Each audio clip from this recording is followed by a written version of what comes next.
President Trump addressing a massive cyber attack on our government, but not directly blaming Russia for the hacking of several agencies. Now, earlier, Secretary of State Mike Pompeo said it was pretty clear the Kremlin was behind it. Mark Meredith is live at the White House covering all of this back and forth for us. Mark.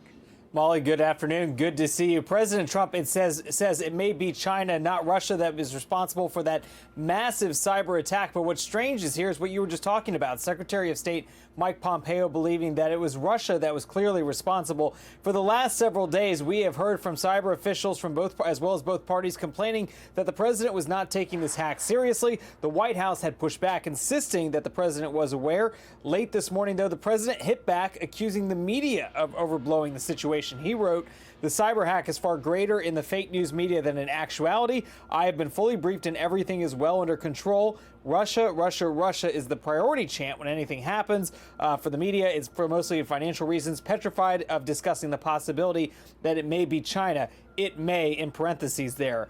But what's strange is here, as we were talking about just yesterday, Secretary of State Mike Pompeo made it clear he feels that Russia is responsible. And this is what also so many cyber experts have suggested. So listen to what the secretary told Mark Levin in a radio interview Friday. This was a very significant effort, and I think it's the case that now we can say pretty clearly that it was the Russians that engaged in this activity. Those suspicions are shared by many members of Congress from both parties. Illinois Senator Dick Durbin calling it a virtual declaration of war, and Wisconsin Senator Ron Johnson says the attack was serious, but that more investigation is still needed. We're going to have to do the forensics. This could probably take some time before we really determine the true damage. But if we do and we find out for sure who's done this, there have to be sanctions. There has to be a pushback. There has to be punishment. There have to be consequences.